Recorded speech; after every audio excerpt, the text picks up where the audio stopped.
नमस्कार दोस्तों, कैसे हो आप लोग। उम्मीद करता हूँ कि आप सब स्वस्थ होंगे, मस्त होंगे और पढ़ाई करने में एकदम व्यस्त होंगे। सिविल सर्विसेज मंत्रा के यूट्यूब चैनल पर आप सभी दोस्तों का एक बार फिर से स्वागत करता हूँ। आज की इस वीडियो में हम बात करेंगे कि यूपीएससी की तैयारी की शुरुआत कैसे करें। बहुत सारे अभ्यर्थी ये बात पूछ रहे थे, इसलिए मैंने एक आलेख लिख लिया और इस आलेख की मदद से आपकी इस डाउट को, आपकी इस परेशानी को दूर करने की कोशिश करूंगा। शुरू करने से पहले अगर अभी तक आपने चैनल को सब्सक्राइब नहीं किया है तो फटाफट सब्सक्राइब कर लीजिए, और वीडियो को लाइक नहीं किया है तो वीडियो को लाइक कर दीजिए, और टेलीग्राम चैनल को ज्वाइन करना मत भूलिएगा, क्योंकि इसी चैनल पे आपको सारे अपडेट देते रहता हूँ।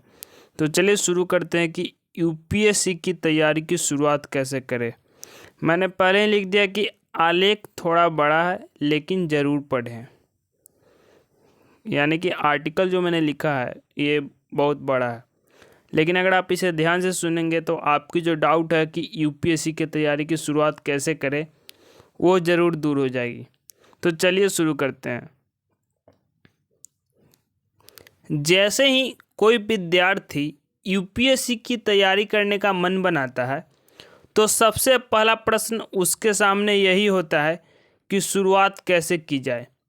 आखिर इतना बड़ा सिलेबस, इतने सारे प्रश्न पत्र, जीएस में लगभग सारी दुनिया कवर करनी है, कौन सी किताब पढ़े, कौन से लेखक की किताब होनी चाहिए, क्या पढ़े क्या ना पढ़े, कठिन चीज़ें समझ में आएगी कि नहीं आएगी, ऐसे तमाम तरह के प्रश्न हर एक विद्यार्थी जो कि यूपीएससी की तैयारी करने की सोच रहा है। ऐसा नहीं कि ये सारे सवाल आप ही के मन में आते होंगे, ये मेरे भी मन में आते हैं, इसलिए मैंने अपने आप को कल्पना करके इस आलेख को लिखा है। तो आइए आज इस पोस्ट में हम ऐसे ही प्रश्नों से जूझते हुए कुछ सरल निष्कर्षों पर पहुंचने का प्रयास करते हैं। तो चलिए शुरू करते हैं। आप शुरू करने से पहले देख लीजिए, चलिए हम एक ऐसे विद्यार्थी की कल्पना करते हैं जिसे यूपीएससी के बारे में बस इतना पता है कि यही वह परीक्षा है जिसे पास करने पर आईएएस और आईपीएस इत्यादि बनते हैं। मानकर चलिए इतना बात, और उसे इस परीक्षा को पास करना है तो उसे सबसे पहले इस पर परीक्षा का सिलेबस और परीक्षा का पैटर्न पता करना होगा। उसे पता करना होगा कि परीक्षा में कितने पेपर होते हैं। इसके लिए सबसे बेहतर होगा कि यूपीएससी की वेबसाइट से सिलेबस डाउनलोड करके उसे बढ़िया से समझ लिया जाए, क्योंकि आपको सबसे अच्छे सिलेबस, परीक्षा का पैटर्न का जानकारी आपको यूपीएससी की ऑफिशियल वेबसाइट पे मिल जाएगी। और उसी में आपको ये भी समझ लेना है कि क्या क्या पढ़ना है, कितने पेपर के परीक्षा देनी है। आपको पता चलेगा कि सबसे पहले प्रारंभिक परीक्षा में एक जीएस और एक सीसेट का प्रश्न पत्र होता है, और फिर मुख्य परीक्षा भी मुख्यतः जीएस और कोई एक वैकल्पिक विषय के प्रश्न पत्र होते हैं। अतः यह एक बात तो तय हो जाएगी कि यूपीएससी की परीक्षा के लिए सामान्य अध्ययन या जीएस ही सबसे महत्वपूर्ण है। आगे देखते हैं। तो तैयारी की शुरुआत भी हम जीएस यानी कि सामान्य अध्ययन से ही करेंगे। आखिर सबसे पहले तो प्रारंभिक परीक्षा में जीएस के प्रश्न पत्र से ही सामना होगा, तो तैयारी कीजिएगा जीएस से। आगे देखते हैं। जैसा कि आप जानते हैं कि सामान्य अध्ययन किसी एक विषय का नाम नहीं है, बल्कि इसमें इतिहास, भूगोल, राजनीति शास्त्र, विज्ञान इत्यादि कई सारे विषय मिलकर सामान्य अध्ययन बनते हैं। अतः जीएस की पूर्ण तैयारी के लिए इन सभी विषयों की एक आधारभूत जानकारी तो होनी चाहिए। इसलिए सर्वप्रथम विद्यार्थी को हर एक विषय की एनसीईआरटी की किताबों से शुरुआत करनी चाहिए। अब सवाल ये उठा कि सर एनसीईआरटी की पुस्तक कहाँ मिलेगी। तो एनसीईआरटी और एनआईओएस की पुस्तकें जो कि ऑनलाइन एवं हमारे चैनल सिविल सर्विसेज मंत्रा पर निःशुल्क पहले से उपलब्ध है। मेरी राय में हर विषय की 8वीं कक्षा से लेकर 12वीं कक्षा तक की NCERT की किताबें पर्याप्त है। हाँ, अगर किसी विषय में आपको लगे कि ये तो बिल्कुल ही समझ में नहीं आ रहा या बहुत ही कठिन है, तो आप छठी कक्षा की पुस्तक से भी शुरुआत कर सकते हैं। मतलब कि जिस पुस्तक में आपको लग रहा है कि ये मुझे बिल्कुल ही समझ में नहीं आ रहा, उसके लिए आप छठी कक्षा की पुस्तक से शुरुआत कीजिए। उदाहरण के लिए कई विद्यार्थी भूगोल की छठी और 7वीं कक्षा की किताब भी पढ़ते हैं। आगे देखते हैं। अब यहाँ NCERT की किताबें पढ़ने में कुछ महत्वपूर्ण बातों को ध्यान रखना ज़रूरी है। प्रथम यह है कि कई सारे लोग इस तरह की बातों से आपको भटकाने की कोशिश करेंगे कि नई वाली NCERT मत पढ़ो, पुरानी वाली पढ़ो, यह मत पढ़ो, वह पढ़ो, यह अच्छा है, वह अच्छा नहीं है, इत्यादि इत्यादि। यकीन मानिए, इन बातों का सिवाय कोरी लफाजी के कोई विशेष महत्व नहीं है। इन सब बातों पर ध्यान दिए बिना 8वीं कक्षा से लेकर 12वीं तक की सारी NCERT की किताबें ले आइए और उन्हें पढ़ डालिए। अब दूसरी बात बताते। दूसरी बात, आप यह ध्यान रखिए कि पहले आप किसी एक विषय से शुरुआत कीजिए। उसी विषय की 8वीं कक्षा की किताब, फिर उसी विषय की 9वीं कक्षा वाली, फिर उसी विषय के 10वीं, और उस प्रकार पहले एक विषय को 12वीं तक पूरा कीजिए। और हम तीसरी बात देखेंगे भी। फिर दूसरे विषय की किताब को 8वीं से शुरू करके 12वीं तक ख़त्म कीजिए। उदाहरण के लिए आप पहले 8वीं कक्षा के इतिहास को पढ़िए, फिर 9वीं कक्षा के इतिहास को पढ़िए, फिर 10वीं कक्षा के इतिहास को पढ़िए, फिर 11वीं, फिर 12वीं, और इस प्रकार एक बार जब इतिहास की सारी किताबें आपने पढ़ ली, तब किसी और अन्य विषय जैसे भूगोल को शुरू कीजिए। मैं ऐसा इसलिए कह रहा हूँ क्योंकि तैयारी के प्रथम चरण में आपको पढ़ने की आदत बनानी पड़ेगी, और एक ही विषय की किताबों को कक्षा दर कक्षा लगातार पढ़ने से आप उत्सुकतावश पढ़ते जाएंगे। इससे दूसरा फायदा यह होगा कि जब आप एक विषय को 8वीं से 12वीं तक की सारी किताबों को पढ़ चुके होंगे, तब उस विषय विशेष में आपका एक समुचित स्तर या आधार बन चुका होगा, और फिर आप उस विषय के साथ पर्याप्त कंफर्टेबल हो चुके होंगे। समझ रहे हैं मेरी बात? अब हम देखेंगे तीसरी बात। तीसरी बात, आप यह ध्यान रखिए कि आप सरल विषय से शुरुआत कीजिए। ऐसा मत करिए कि सीधे सबसे पहले अर्थशास्त्र की किताब पढ़नी शुरू कर दी, क्योंकि किसी कठिन विषय से ही पढ़ने की शुरुआत करने से ऐसा हो सकता है कि चीज़ें ठीक से समझ में ना आए और शुरुआत में ही पढ़ाई से मन उचटने लगे। वैसे भी UPSC की तैयारी एक हाई जंप की तरह नहीं होती, एक बार में ही कूद गए, बल्कि सीढ़ियों की तरह होती है, जिसे एक एक सीढ़ी करके चढ़ना होता है। मेरी राय में इतिहास की किताबों से पढ़ना शुरू किया जा सकता है। उसके बाद अपनी रुचि या बैकग्राउंड के आधार पर भूगोल या विज्ञान या राजनीति शास्त्र या अन्य कोई विषय को शुरू कीजिए। कहने का तात्पर्य बस यह है कि आप धीरे धीरे सीढ़ियाँ चढ़ें। सीढ़ियाँ जंप करने की कोशिश में अक्सर नुकसान ही होता है। अब आगे देखते हैं चौथी बात यह है कि कई बार लोग सोचते हैं कि मैंने तो इंजीनियरिंग किया है या मेरा बैकग्राउंड साइंस है, तो मैं 8वीं 9वीं क्लास की साइंस की किताबें को क्यों पढूं? यह सब तो मुझे आता ही है।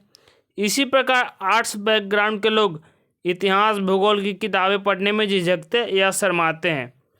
मेरी राय में इन भूलों से बचिए, क्योंकि NCERT की किताब में कई ऐसा आधारभूत बातें मिल जाती है जो आपकी हायर स्टडीज में नहीं होती।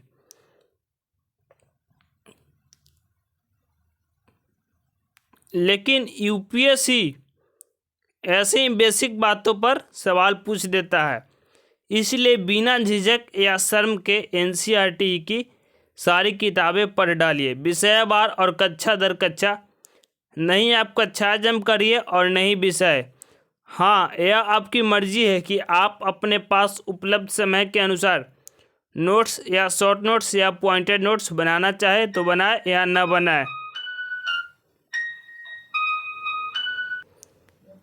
NCERT की किताबें के बाद अगला बेसिक या शुरुआती चीज़ है कोई भी एक राष्ट्रीय स्तर की खबरों की कवरेज देने वाला न्यूज़पेपर या अखबार।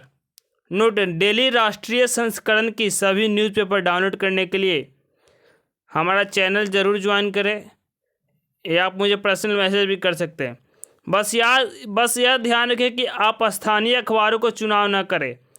आप ऐसे अखबार को ही वरीयता दें जो अंग्रेजी माध्यम जैसे द हिंदू इस दृष्टि से सर्वश्रेष्ठ माना जाता है।